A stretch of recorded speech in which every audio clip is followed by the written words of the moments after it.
HYBE and Minhijin's courtroom battle took another dramatic turn this week as both sides raised deeply conflicting narratives in front of the Seoul Central District Court. So on September 11th, 2025, KST, HYBE's chief legal officer, aka CLO, Jin-soo, and former ADOR CEO, Minhijin, went head-to-head in testimony. Now, the session combined two ongoing cases, that is Minhijin's claim for payment from exercising her put option, and HYBE's separate lawsuit seeking confirmation that its shareholder agreement with Minhijin was terminated. So in today's video, we're going to focus only on what HYBE's chief legal officer, Jin-soo, said in court. There's been a lot of back and forth between HYBE and Minhijin, but this session really gave us a clear look at HYBE's side of the story through Jin-soo's testimony. So we'll go step by step through what he revealed about the contract, the put option disputes, and why HYBE believed there were serious concerns about Minhijin's action. And then in a follow-up video, we will talk about what Minhijin said in court. And fun fact, I was originally gonna make this video, on the day of the event, but then just reading about it and processing it and digesting it really made me tired. So I thought I should have some sleep and then become more clear-headed. And now here I am. All right, you ready? So as always, I've gone through all the Korean articles that talked about this issue, and I tried to combine all pieces so I can provide you the most comprehensive picture. By the way, yes, Minhijin herself attended the event, the court battle in person, and this is what she looks like. Okay, so let's start here. Here's an article titled HYBE says concerned about complaint emails sent under 뉴진's parents' names and investor outreach versus Minhijin, who says they're writing a trashy drama, 막장드라마, written on September 11th, 2025, by reporter Yoon Hye-young. All right. On the afternoon of September 11th, 2025, the Seoul Central District Court's Civil Division 31st presiding judge Nam Min-soo held the second hearing in the lawsuit where Minhijin and two others demand payment from HYBE tied to her exercise of a put option. At the same session, the court also heard a fourth hearing in HYBE's separate lawsuit seeking confirmation that the shareholder agreement with Minhijin and another party was terminated. Earlier, at the June hearing, the two sides fought over the validity of the put option. Okay, here is more context about this lawsuit for those of you who have forgotten about the case, because it's kind of overwhelming, the whole thing. So in November 2024, Minhijin notified HYBE that she was exercising her put option.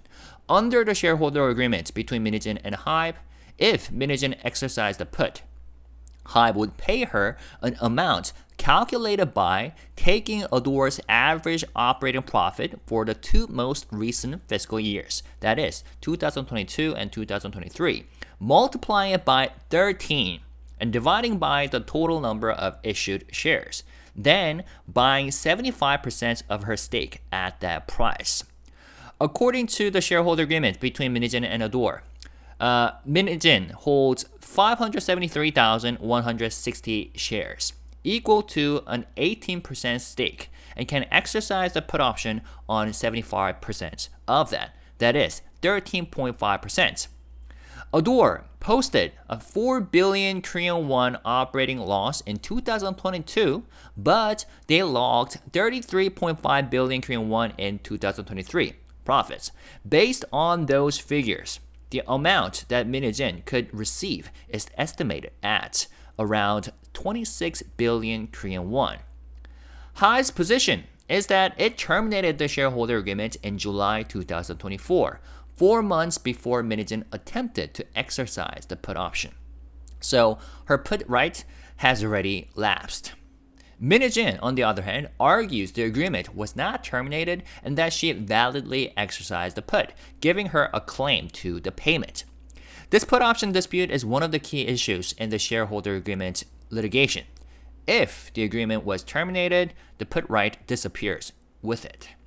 HYBE also argues that while drawing a large salary, Minhijin was secretly plotting to take NewJeans, and that because alleged breaches of exclusive contract duties were confirmed, the termination was lawful and the put has no effect. Okay, so that was the context that was provided about this courtroom battle. Moving on. Oh yeah, here's the status of the shares of ADOR that Minhijin holds, about 18% of entire shares. That day, the court examined HYBE's witness and then heard oral arguments. HYBE called this CLO, Chief Legal Officer, Chung Jin-soo.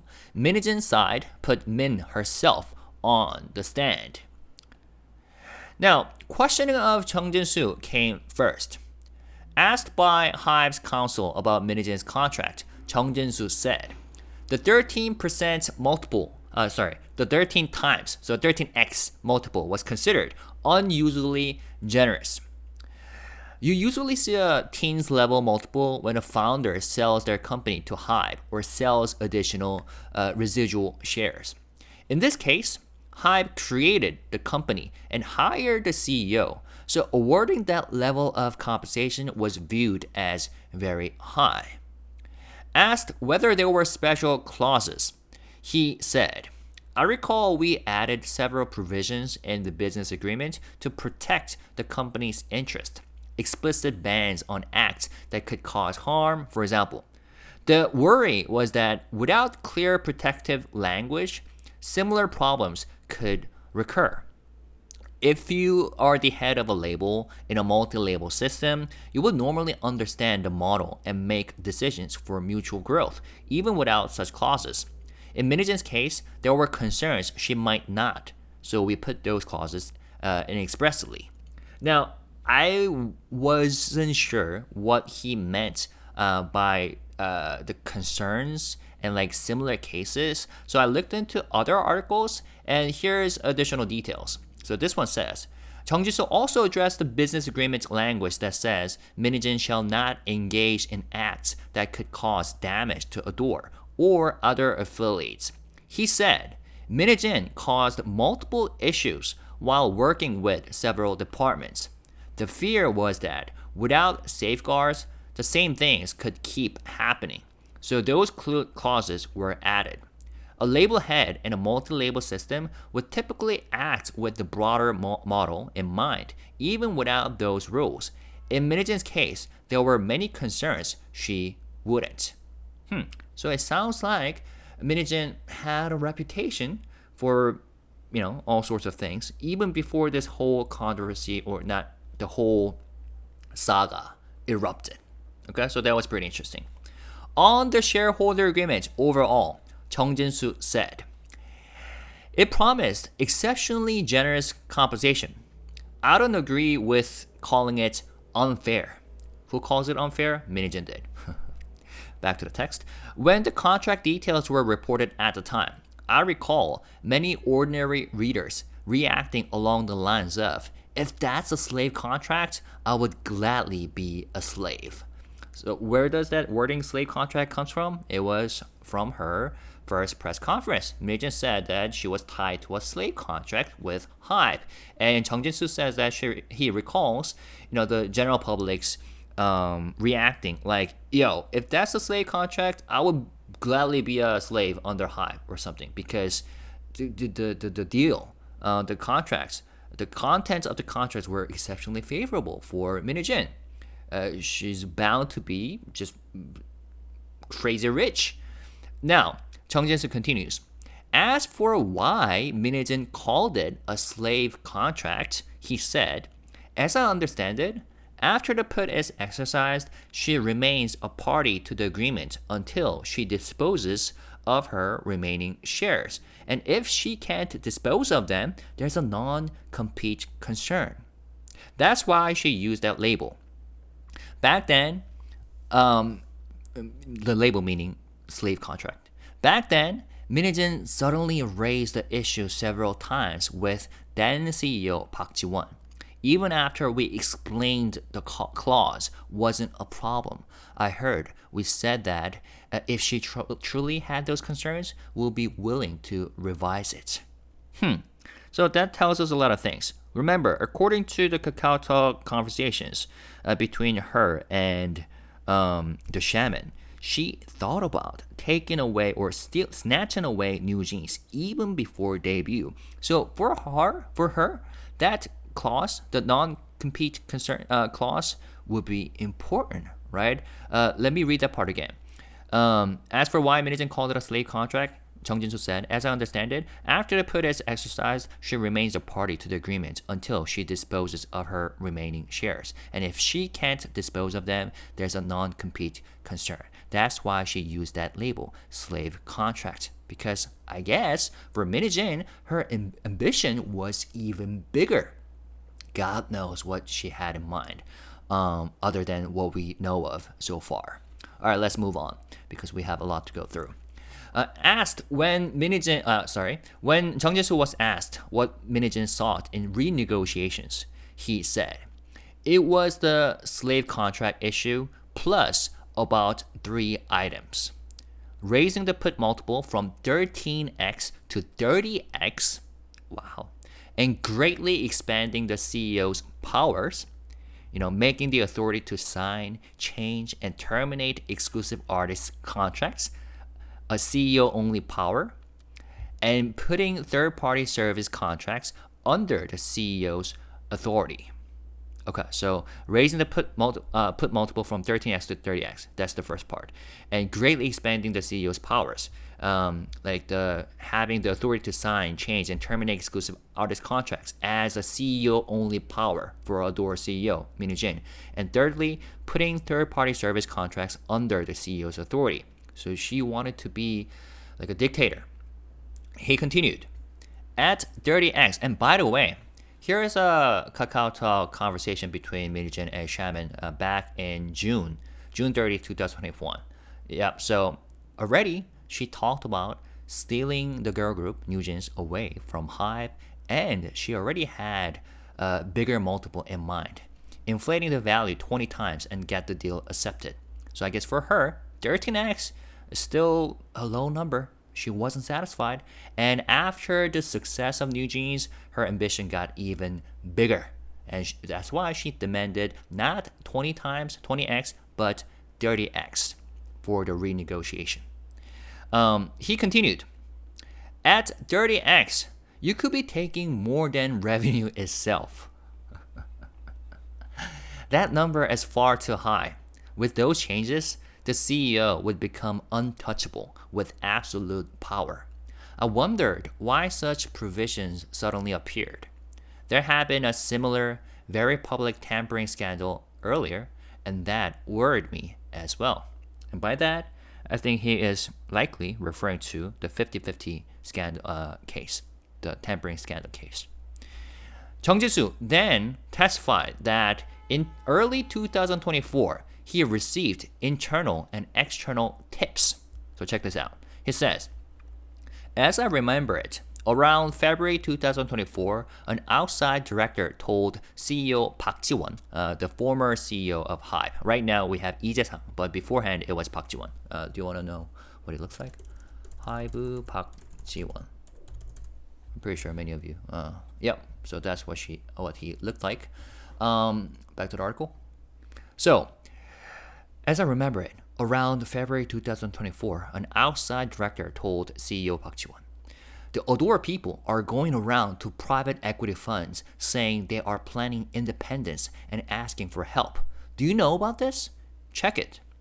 Around March, one of HYBE's major shareholders contacted us saying someone at Tunamu received a request for a 101 from Minhijin and found it suspicious.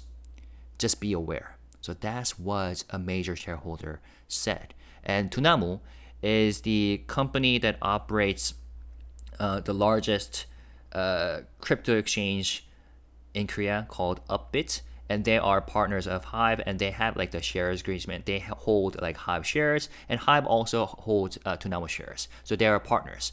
And Tunamo, what did that major shareholder said? One of HYBE major shareholders contacted us saying someone at Tunamo received a request for 101 from Minhee-jin and found it suspicious. What does it mean? At the time, maybe still, Minhee-jin was looking for potential investors who could help her take NewJeans away from HYBE with capital support. And Tunamo, who's a very large company and with tons of money, was a potential investor for her. Okay? So that's why, allegedly, she requested a one-on-one meeting with someone at Tunamo. Okay, let's keep going. Jung-Jin-soo said, I also recall hearing that ADOR's then deputy CEO, the VP, met a Yeouido brokerage analyst and spread a false rumor that HYBE's artists were doing the 밀어내기, the album chart manipulation, like stuffing or pushing out, literally, 밀어내기. And he continued, when Minhee-jin raised objections, oh, by the way, Minhee-jin herself admitted that she met with Tunamo and Naver personnel. Naver is one of the largest companies in Korea, operating a platform called Naver, right? So she met with important people, probably executive level personnel at Tunamo and Naver. But she added that it was just a private meeting. We didn't talk about anything important or suspicious. So that's the excuse that she gave. But it's important that she admitted the fact that she met with those personnel from Tunamo and Naver, who are two of the most powerful companies in Korea. He continued, when Minhee-jin raised objections to the shareholder agreement and sent over a renegotiation proposal, the scope of it went far beyond what we had imagined. Combined with the tips we were receiving, we found ourselves wondering what exactly she was thinking and what she was trying to do. I remember there being discussions filled with concern and worry. He also spoke about the first complaint email sent to HYBE under NewJeans members' parents' names. All right, check this out. Here's another part that was significant when it comes to his testimony. He said, when we received it, everyone was worried and surprised. Whether something is plagiarism is highly subjective. We thought we could meet and talk and clear up misunderstandings. But sending an official email and including the parents felt like starting a fight, not seeking a resolution. The message even raised potential breaches of exclusive contracts. So some executives wondered if they were trying to shake the artist or take them out. It didn't look like a simple complaint. It looked like an abnormal sign that required a clear assessment. So we began a basic review. He continued, in that process, we found, by the way, here is another conversation, Kakao Talk conversation between Minhee-jin and Vice President of ADOR at the time, where she talked about writing a complaint email in the names of NewJeans' parents on behalf of them, right? Did you write this from the parents' perspective? We should think more about the tone of delivery. We can take advantage of the fact that the parents didn't sign a contract with HYBE. Is there anything in the exclusive contract that mentions HYBE? The parents should be the ones to report this to the FTC. It would look odd if we filled the report ourselves. Yep. It's easier for the parents to file the complaint. If they do it, it better exposes any gaps. Whereas if we, as a subsidiary, file the complaint, it could lead to arguments about regulations and legalities. Now, Jung-Jin-soo continued.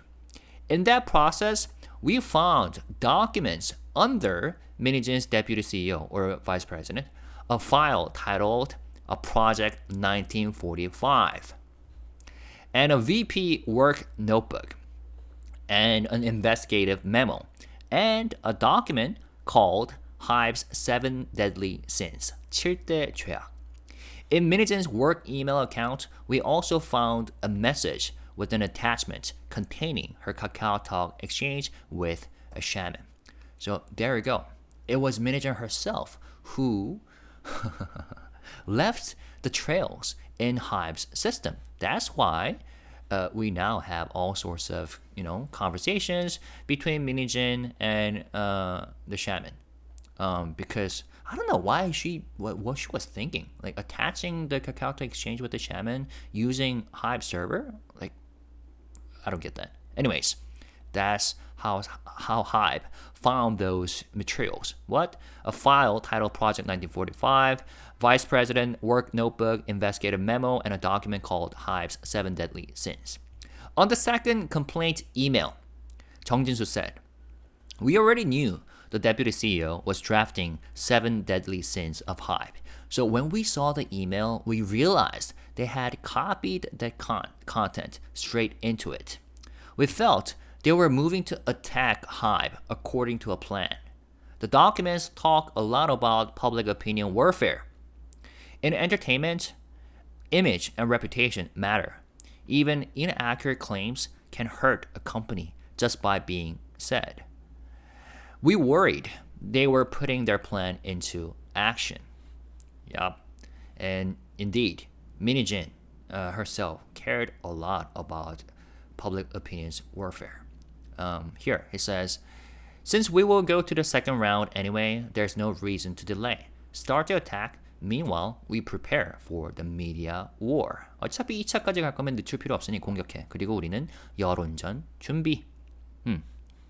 Now, on the internal audit, Jung Jin-soo said, "The deputy CEO met us, explained step by step what he had done for Minhijin, and shared how distressed he was." And by that, I think that he's referring to, what's his name? Former Vice President of ADOR, VP Lee.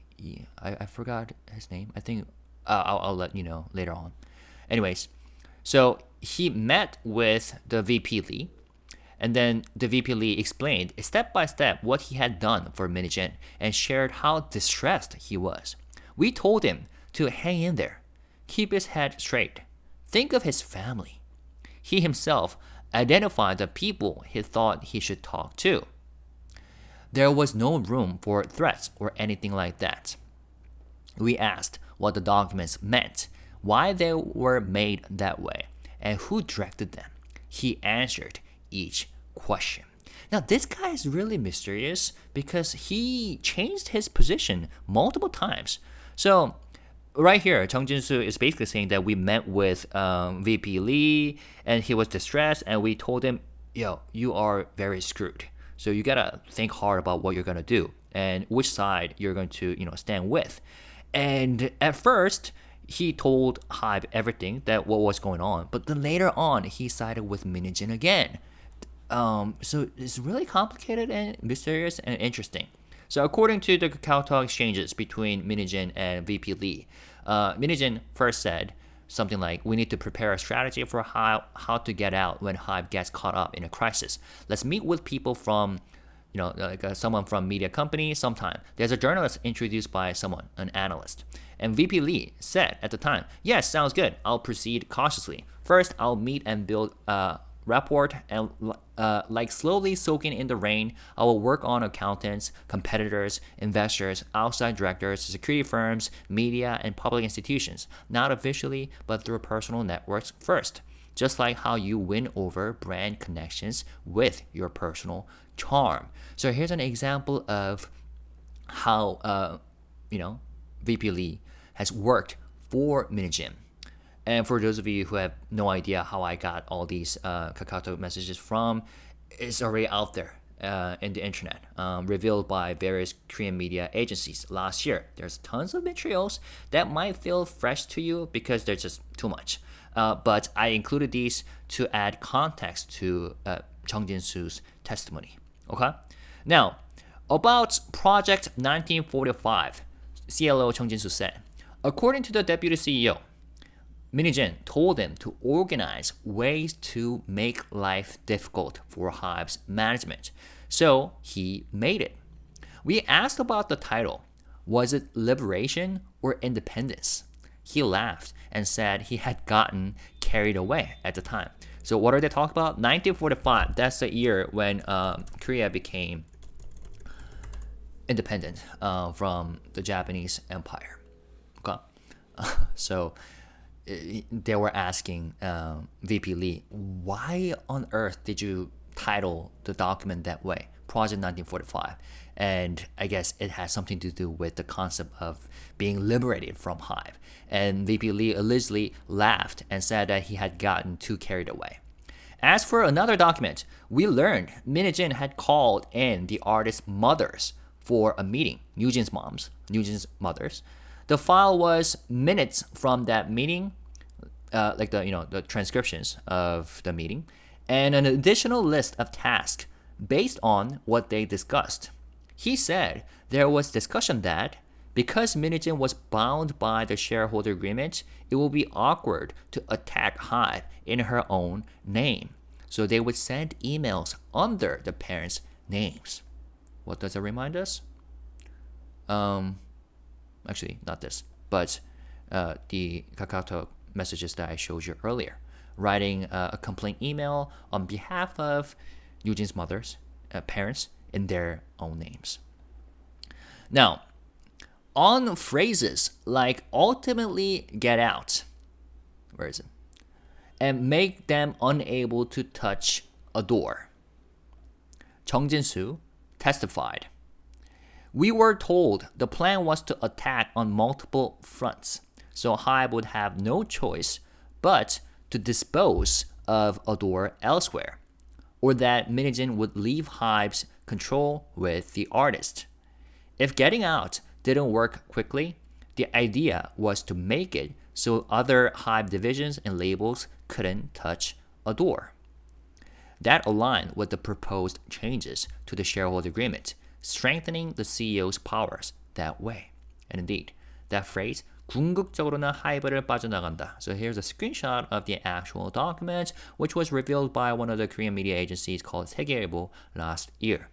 We ultimately get out of HYBE and make them, or second option is make them unable to touch ADOR, touch us. How? By strengthening the CEO's powers.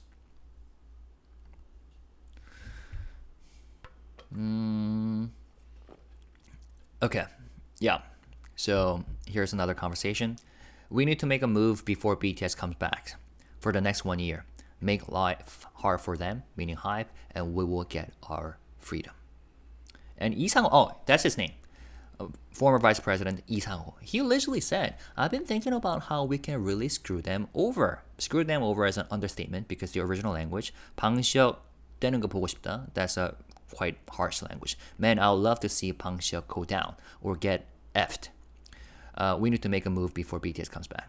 But yeah, it sounds like he was really carried away. Maybe that's an, I don't know, excuse that he gave. But it at least looks like he was very serious about screwing HYBE over at the time. All right, moving on. Here. About HYBE's 7 deadly sins, Chung Jin-soo added. Per the deputy CEO, after the first email went out, Minhee-jin told him, organize more ways to make things harder. So he did. And about that, separately, celeb media reported that court materials indicated Minhee-jin had prepared a chart manipulation frame, 사재기 frame, in advance and planned a media campaign targeting Le Sserafim and Islet, allegedly even before Islet debuted. Okay, so let me quickly read you this. HYBE's counsel showed Project 1945 and asked Chung Jin-soo what Le Sserafim February 19th and Islet March 25th meant within a chart stuffing section. Chung Jin-soo said, February 19th is Le Sserafim's comeback date.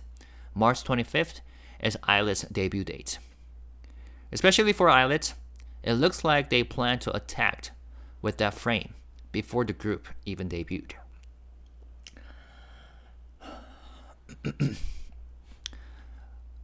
A March 29th, 2024 meeting memo from a session with 뉴진's parents also recorded preparations for targeting the two groups and running a media campaign.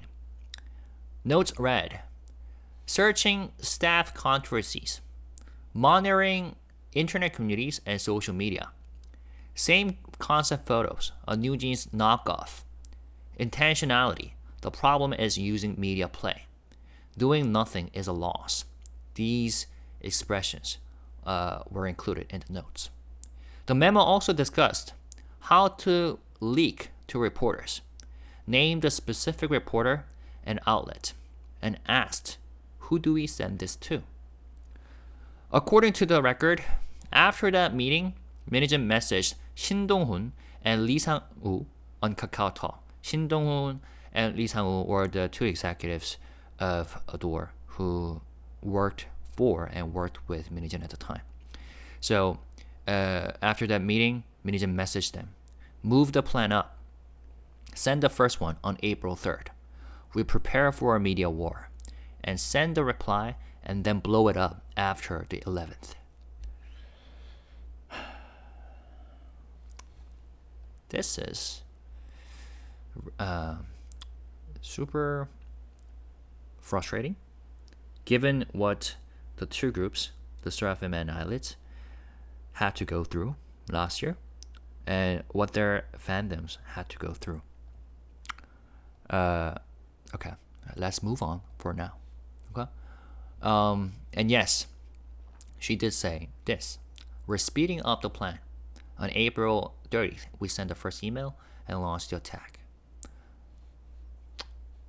Alright, let's move on. Yeah, by the way, originally said, February 4th, 2024, 1 year before BTS returns from military service. This is when HYBE is at its weakest. We end HYBE and Bangshio at this time. But then, so that was February 4th. March 29th, she said, we're speeding up the plan. April 30th, we sent the first email and launched the attack. Okay, let's move on. So back in court, HYBE's lawyers, HYBE's counsel, asked Chung Jin-soo, was the second mother's complaint email drafted by the defendants and the deputy CEO? Chung Jin-soo replied, that's what the record shows. On a KakaoTalk line, we should actively use the fact the mothers didn't sign contracts. Minhijin can't object because of the shareholder agreement. So let's find clauses the mothers can object to and have them say it, he said. This wasn't a simple complaint. The chat shows careful study and planning. When Chung Jin-soo was asked whether the deputy CEO drafted the parents' letter from the first draft and whether the drafting history showed an intent to find pretext to terminate exclusive contracts, he said, it clearly shows that in the history. When he was asked whether there would be any reason to draft such a letter if this were a legitimate internal whistleblowing matter, he answered, I don't think there will be. On 밀어내기 issue, the so-called push-outs, like the album like charts manipulation or sales manipulation, Chung Jin-soo said, I'm not exactly sure what Minhijin means by the term. When the second email raised it, we conducted a thorough review across labels, organized our response, and sent it. Later, when we asked the deputy CEO whether Minhijin had read it, he said she hadn't. I remember feeling very deflated. It reinforced my view that the email wasn't about raising a real issue. So what does it mean? The real issue was to attack HYBE. About the turning ADOR into an empty shell chat line, ADOR을 빈 껍데기로 만든다, Chung Jin-soo said, I remember it, especially because the deputy CEO said it was the part he felt most guilty about. He said he had drafted a plan that would even damage the company in order to serve Minhijin, and that he felt ashamed and distressed. So check this out. Turning an ADOR into an empty shell.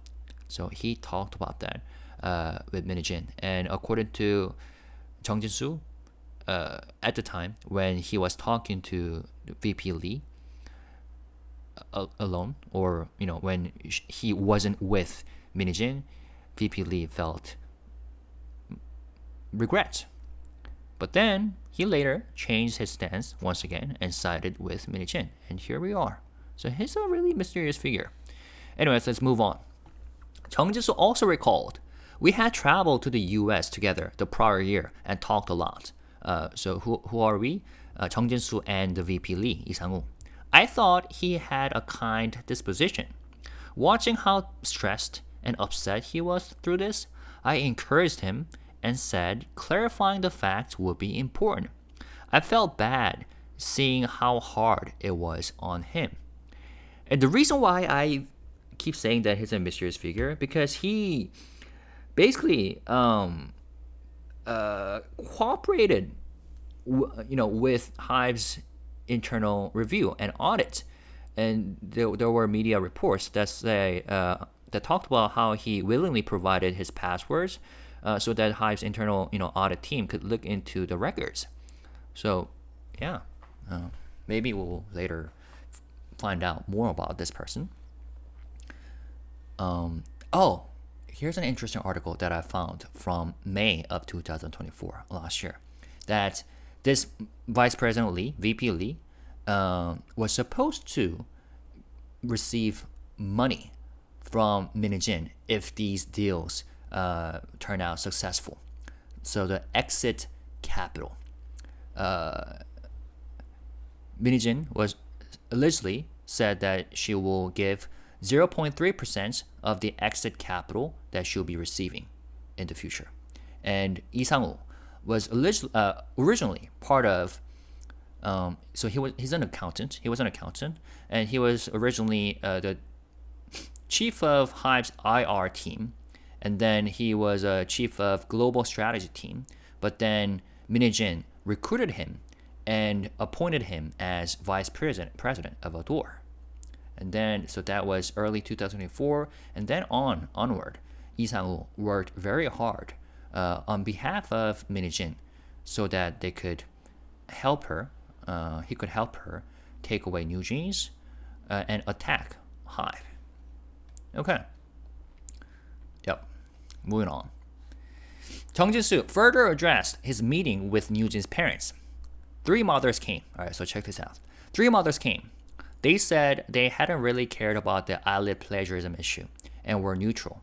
But Minhee-jin kept showing them photos and saying, if you leave this alone, it will be a big problem, which made them rethink whether they could stay quiet.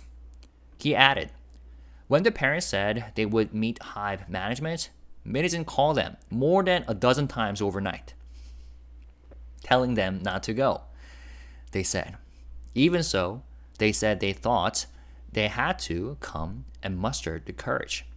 They told us they had heard HYBE's management were bad people.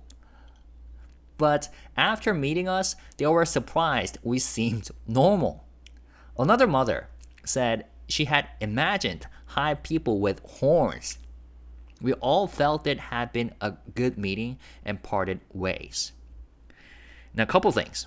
That line, how the certain mother thought that she imagined HYBE people had horns, that kind of reminded me of what was going on during the Cold War. You know, like superpowers try to depict each other with a devilish image, with propaganda posters. Like those people over there, our enemies, they're devils. They have horns. And that's what exactly Minhee-jin was trying to do. Try to convince or try to manipulate the NewJeans' parents, saying that HYBE people are bad people. They are evil. They're going to take everything away from you, or they're taking advantage of you, or something like that. And she basically tried to prevent the mothers from having meetings with HYBE so that her spell wouldn't, disappear or wouldn't fade away. And yeah, the parents' issue is another mysterious case, because even after having these candid meetings, they ultimately sided with Minhee-jin later on. But who knows? Maybe there had been divisions among the parents. But yeah, in the end, I guess Minhee-jin won them over. All right, let's move on. We have still some left. HYBE CLO 정진수 also commented on a separate plagiarism controversy meeting. Okay. At the time, the mother said they were neutral on plagiarism. But Minijin showed them photos and said, if you sit on this, it will blow up. And they said, oh. So this is the another detail that I found that wasn't mentioned in this article. So let me briefly read you. So if you sit on this, it will blow up. And they said that changed their thinking. That's why they had meetings with HYBE. Now, about what Park Ji-won, the CEO at the time of HYBE, allegedly offering NewJeans an extended break after activities, Chung Jin-soo said, "No one promised a long vacation. Perhaps the mothers misunderstood. We said artists typically take some vacation time after finishing a comeback run. That might have been misinterpreted as a long hiatus from activities, or someone may have framed it that way. It was a meeting to clear misunderstandings and build trust. There was no reason to say anything negative." Chung Jin-soo also noted, "When NewJeans did a live broadcast last year, I know Minijin sent them a telegram message, the parents.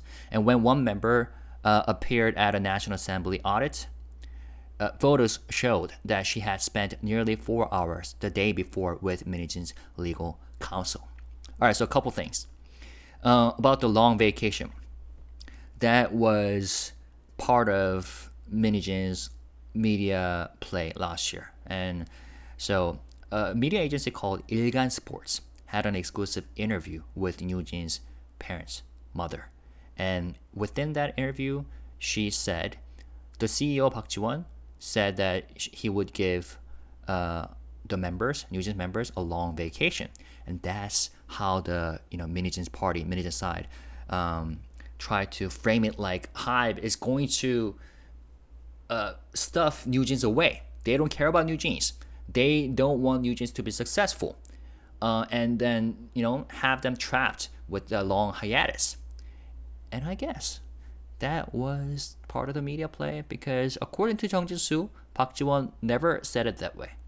And note that this 일간 Sports, and especially the journalist named Chun Hyung-hwa, is a very well-known pro-Minijin who has written articles in favor of Minijin and against HYBE all along last year, along with, what's his name?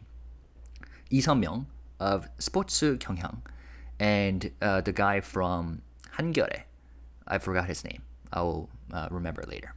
And then, here's a telegram message that Minijin shared with the parents on the day of the guerrilla live stream that NewJeans did.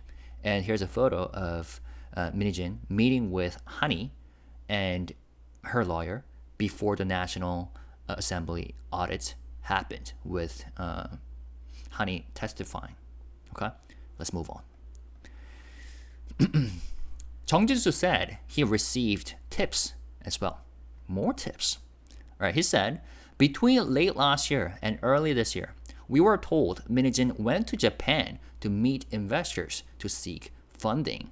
In January, investors came to Korea and met Minijin from Japan. Okay, the meeting took place at the new headquarters of a well-known venture capital firm whose partner had advised Minijin on the shareholder agreement. The meeting room was arranged there. We were given that level of detail. He added, at the time, there was also the injunction on an exclusive contract, the NewJeans. We were shown that a Sejong law firm opinion letter predicting 100% win for NewJeans on the injunction had been translated into Japanese and sent to an investor. Wow. 100% win? Well, but guess what? They lost. Sejong law firms and NewJeans lost with that injunction case. And I think, having talked to, lawyers about NewJeans case, Minijin case, like law firms wouldn't promise 100% win for their clients. They try to go conservative, although, sometimes they can fill their clients with false hopes. but not with 100% win. So I'm pretty sure Minhee-jin has something to do with that. Why? So that she could convince the so-called Japanese investors so they could help her with capital, saying that we've got chances of winning. In fact, we are going to win. So get on our boat and give us money. Did that happen? Well, not what we know of. But this is what Chung Jin-soo testified in court that day. That she even traveled to Japan and met with investors, and the investors came from Japan to Korea and had a meeting with Minhee-jin at a well-known venture capitalist firm at the new headquarters building. And that kind of explains some of the things that Minhee-jin did in Japan last year. Like, she had an interview, right, at a TV show in Japan last year. Interesting. All right, so we're almost there. So that was that. Okay, that's it. So that's the gist of what Chung Jin-soo said in court. And mind you, I heard that the whole case on September 11th went for multiple hours, like 5 hours, and it ended around like 8 p.m. in the evening. And I'm gonna talk about what Minhee-jin said in the next video. But you can see why I just felt drained and tired after reading and digesting all these yesterday. So here's a summary of what he testified about the put option multiple, 13x, because we have a lot of materials that we just covered. So Chung Jin-soo, CLO, said that 13x formula was already unusually generous. The kind of premium you would normally see given to a founder of a company selling their own company, not to a recruited CEO like Minhee-jin. And about protective clauses in the business agreement, he explained that, explicit no harm to ADOR or affiliates provisions were added because of concerns Minhee-jin might not follow the multi-label model. Why? Because she had track records. Normally, a label head wouldn't need such rules spelled out, but with Minhee-jin, there were doubts. About the slave contract claim that Minhee-jin raised during her press conference, 노예계약, he rejected the idea that the shareholder deal was unfair. When it was first reported publicly, he recalled ordinary readers saying that, if that's a slave contract, I would gladly sign and be a slave under HYBE. He suggested Minhee-jin called it that, slave contract, because the non-compete obligation remained until her remaining shares were sold, but stressed that HYBE even offered to revise the clause if she truly had concerns. Man, Minhee-jin almost had it all. About Minhee-jin's renegotiation demands, he testified that she wanted 3 things. First, raise the put multiple from 13x to 30x. 2, expand CEO powers to have unilateral control over exclusive artist contracts. 3, extend that unilateral authority to third-party contracts. And Chung Jin-soo argued that these changes would have made her effectively untouchable with absolute power. Sometimes I wonder, what Minhee-jin's true ambition was. Did she want to be one of the richest people in Korea? At least richer than Bang Si-hyuk. I guess that could be one of her potential aims. Maybe she wanted to remember as one of the filthy wealthiest people in the world. I don't know. But raising the put multiple from 13x to 30x? Man. Alright, and about the tips and suspicions. Chung Jin-soo said HYBE received reports that ADOR executives were approaching private equity funds about independence. ADOR executives at the time, namely Lee Sang-woo, VP, and Shin Dong-hun, that a major shareholder was contacted for one-on-one meetings by Minhee-jin, and that ADOR's deputy CEO spread rumors about HYBE artists. By the time Minhee-jin sent her renegotiation proposal, Chung Jin-soo said HYBE's leadership was alarmed at the scope of her request combined with those reports. Yeah, so there you go. So what do you think? I mean, what makes CLO Chung Jin-soo testimony so important is that it wasn't just about single contract.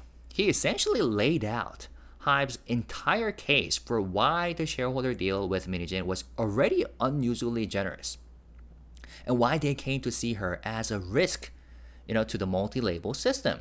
So he emphasized that the 13x multiple in Minijin's put option wasn't some routine perk. He compared it to the kind of premium that you would give a founder when they sell their company outright. And in HYBE's view, giving that to a recruited CEO, like someone they appointed to run a newly created label that is ADOR, was already extraordinary. And that framing matters because it undercuts Minijin's argument that she was trapped in an unfair slave contract. And he went further, pointing out that the business agreement added explicit rules, no act that could damage ADOR or other affiliates. And he said, normally, a label head wouldn't need those written down. They would understand the spirit of the multi-label model and act accordingly. But in Minijin's case, there were fears that she might not. That's why those clauses were spelled out. And he also detailed what happened when Minijin pushed for renegotiation. According to him, her demands weren't just small adjustments. They were sweeping, like raising the multiple to 30x, and giving the CEO unilateral power to sign or terminate exclusive artist contracts, and expanding authority over third-party deals. Those changes would have made her untouchable, a CEO with absolute power, which was exactly what they were trying to do. At least the VPs, former VPs of ADOR and Minijin, make them untouchable. And then there's a context that Chung Jin-soo added, the tips that HYBE was getting in early 2004. Like an outsider director warning that ADOR executives were approaching private equity funds, and a major shareholder saying Minijin had suddenly requested private meetings, and even rumors being spread by ADOR's deputy CEO about like the sales or album chart manipulation. And they spread it within the stock or company analyst communities in Yeouido. That's concerning. And Chung Jin-soo said, by the time Minijin sent her renegotiation proposal, the scope of it, combined with those tips, left HYBE deeply concerned about what she was planning. So taken together, Mr. Chung Jin-soo's testimony paints a very deliberate picture that HYBE wasn't just blindsided by, creative differences, but by what they saw as signs of a breakaway plan. And by putting their chief legal officer, CLO, on the test stand in court, someone who has built his reputation on governance and compliance, HYBE is signaling that this case isn't about personalities. It's about protecting the system that, underpins the entire group. But of course, some people might say that this is what HYBE side said, and we need to listen to Minijin's side and her claims. In fact, this time, it was she herself who said things in court. So we will do that in the next video. But for now, I would like to open it up to you. Do you think HYBE's original contract with Minijin was unusually generous, like Chung Jin-soo implies or described? Or was it unfair, as Minijin claims? And when Chung Jin-soo said that the request to raise the put option multiple from 13x to 30x was too extreme, do you agree? Or was Minijin simply pushing for what she felt was her fair value, given the success of New Jeans? And how much weight should we give to the tips that Chung Jin-soo mentioned, about Minijin meeting investors and ADOR executives spreading rumors when judging whether HYBE's concerns were justified? Share your thoughts, and there are a lot that have been covered in this video. So share your thoughts and opinions by writing comments, but let's try to stay positive and respectful and classy and balanced, okay? Even though some of the stuff that we read about, especially her plans to deliberate target and attack HYBE artist groups, that's very angering. Let's try to stay classy, okay? I'll see you in the next video. Peace, love. Bye-bye.